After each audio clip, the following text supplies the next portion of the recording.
Airil.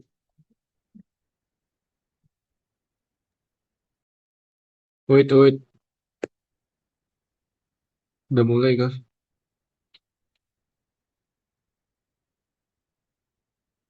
Ini nggak ada share screen-nya ini. Apa langsung dimulai aja? Han, share screen lah, Han. Sumpah, laptop punya lag, Ros. Nggak iso, Ros.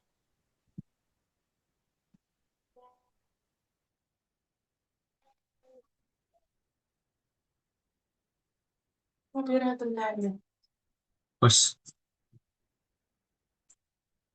Ke nama-namanya ada nggak, Rek? Nggak ada ya? Oh ya, ada sih. Kita mau. Yuk, Srel. Yuk, tapi ya. Oke, selamat malam teman-teman. Selamat datang di podcast diskusi perpajakan kali ini. Namun sebelum kita masuki ke sesi pembahasan, izinkan kami untuk memperkenalkan diri terlebih dahulu. Dimulai dari saya sebagai host dari eh, pemerintah. Saya Rufan Wijaya dan akhiran MPM 252 beserta rekan saya.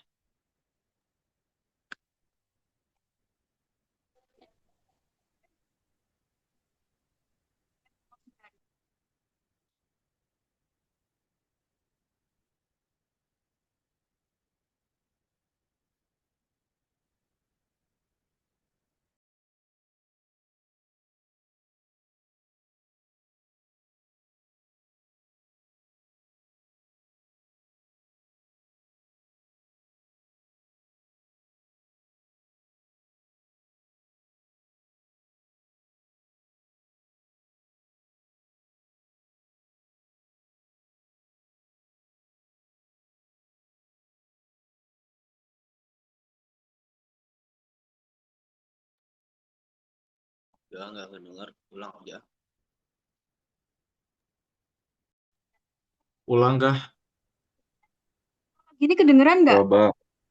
Coba Ya, ini tes kedengeran. satu-satu sih. Dengar, dengar, dengar. Tunggu. Oke, segini. Oke, halo teman-teman. Oke, halo teman-teman. Selamat malam. Selamat datang di podcast diskusi perpajakan kali ini. Namun sebelum kita masuki ke sesi pembahasan, izinkan kami untuk memperkenalkan diri terlebih dahulu, dimulai dari saya sebagai host pemerintah, Arilfa Hendra Wijaya dengan akhiran NPM 252, beserta rekan-rekan saya. Saya Nurofiko Rahmawati dengan NPM 090. Saya Ngaina Salsabila dengan NPM 169. Saya Ilyas Yabnisina dengan NPM akhir 246. Saya Randy Mas Ramadan dengan akhir NPM 327. Baik, saya lanjutkan. Di sini saya sebagai host dari Wajib Pajak. Izin memperkenalkan terlebih dahulu. Nama saya Iqbal Fikri Pratama dengan NPM 276. Dan ada rekan saya dari Wajib Pajak, silakan. Nama saya Muhammad Saiful Umar dengan NPM 3 akhir 287. Saya Rostadi Arisanti dengan akhiran NPM 125. Perkenalkan, saya Rianti Kartikasari dengan NPM akhir 170. Perkenalkan, nama saya Natasha Abdullah dengan NPM terakhir 234. Nah, oke. Di episode kali ini kita akan membahas terkait fenomena yang cukup dekat dengan kehidupan kita sebagai seorang mahasiswa nih, khususnya yang tinggal di sekitar kawasan kampus. Benar sekali, Mas. Jadi kita di sini sering sekali melihat rumah di sekitar kampus yang itu awalnya hanya digunakan sebagai tempat tinggal. Tetapi sekarang itu banyak yang berubah menjadi kos-kosan, coffee shop, ataupun berbagai usaha lainnya yang menjadi sebuah ladang usaha. Tentu perubahan tersebut sebenarnya membawa dampak ekonomi yang cukup besar bagi lingkungan sekitar. Aktivitas menjadi lebih ramai dan banyak peluang usaha yang muncul. Namun di sisi lain, perkembangan ini juga menyebabkan nilai tanah atau NJOP meningkat.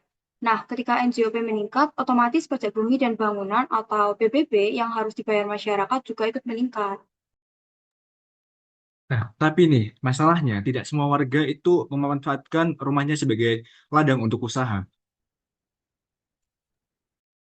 Betul, karena banyak warga yang tetap menggunakan rumahnya hanya untuk tempat tinggal, walaupun tidak banyak, tetapi di sini tuh tetap harus membayar pajak yang lebih tinggi. Nah, oke. Sekarang kita coba dengerin dulu nih dari sudut pandang pemerintah. Nah, menurut kelompok pemerintah, bagaimana kalian melihat fenomena ini? Kalau dilihat dari sudut pandang pemerintah daerah tuh sebenarnya kenaikan NJOP ini tuh merupakan hal yang sangat wajar ketika suatu wilayah itu mengalami yang namanya perkembangan dalam ekonomi. Nah, ketika suatu kawasan menjadi lebih ramai, permintaan terhadap tanah dan bangunan tuh biasanya meningkat.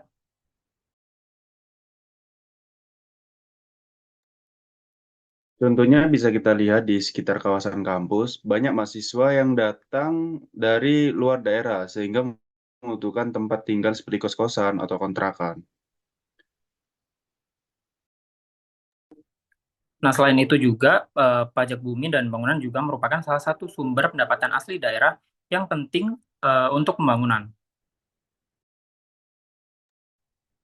Oke, baik. Itu berarti dari pemerintah. Sekarang dengan dari perspektif wajib pajak, ini dari si masyarakat sebagai wajib pajak, silakan dari wajib pajak untuk mendengarkan argumennya. Dari sudut pandang masyarakat tuh ya, kondisi ini tuh nggak selalu dianggap adil gitu.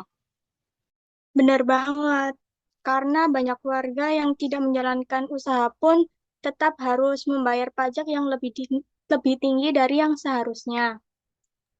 Nah, padahal pendapatan mereka ini belum tentu juga ikut meningkat. Padahal dalam perpajakan sendiri ada prinsip yang disebut ability to pay, yaitu pajak yang seharusnya dibayar sesuai dengan kemampuan wajib pajak untuk membayarnya. Oke, kalau kita sekarang lihat di sekitar kampus sendiri, sebenarnya ada banyak contoh yang cukup relevan. Mungkin dari rekan pemerintah bisa memberikan contohnya. Misalnya ada rumah warga yang sudah ditempati puluhan tahun. Eh, tapi karena di sekitarnya banyak dibangun kos-kosan dan usaha lain, nilai tanah di daerah tersebut akhirnya meningkat. Nah, akhirnya akibatnya tagihan PBB rumah tersebut juga ikut naik, meskipun pemilik rumah tidak menjalankan usaha apapun. Oke, aku ini akan mempertanyakan terkait diskusi tadi, yang dimana pertanyaan pertama adalah apakah kenaikan NJOP yang mengikuti harga pasar itu sudah mencerminkan keadilan pajak bagi seluruh masyarakat?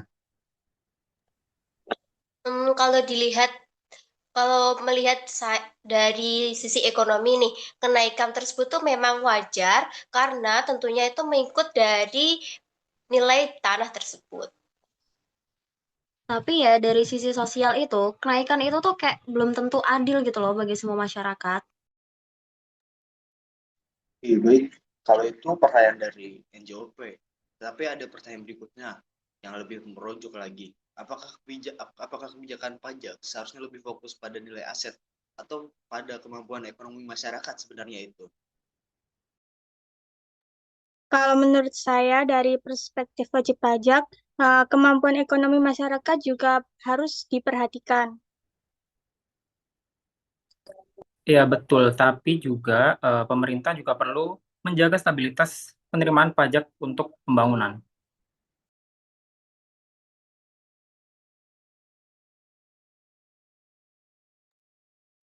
Baik, untuk solusinya sendiri, salah satu solusi yang bisa dilakukan itu membedakan tarif PBB berdasarkan fungsi bangunan.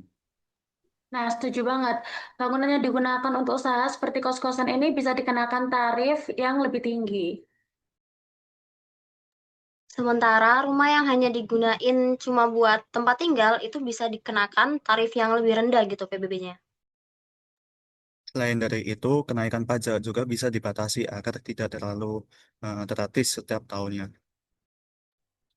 Nah, oke, menarik banget nih dari pertanyaan dari diskusi yang pertama.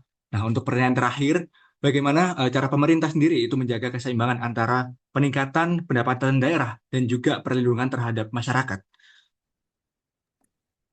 Jadi kuncinya itu kebijakan pemerintah yang adaptif dan menyesuaikan kondisi sosial ekonomi masyarakat. Dengan begitu, pemerintah tetap mendapatkan penerimaan pajak tanpa memberatkan masyarakatnya. Wah, berarti dari dua hal ini menarik terkait pemerintah maupun wajib pajak. Kita bisa melihat dari diskusi ini bahwa perkembangan ekonomi suatu wilayah memang bisa meningkatkan nilai tanah dan pajak itu menjadi sebuah properti.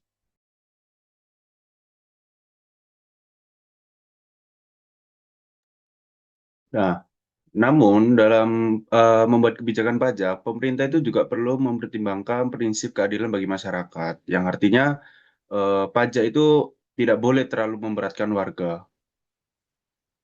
Nah, karena pajak ini bukan hanya soal penerimaan negara, tetapi juga tentang kesejahteraan masyarakat. Oke, baik. Sisi diskusi telah selesai. Untuk semuanya, terima kasih sudah mendengarkan podcast dari diskusi perpajakan kami. Dan see you di diskusi berikutnya. Baik, terima kasih semuanya. Sampai jumpa di berikutnya. Bye. Oke, Terima see kasih. you guys.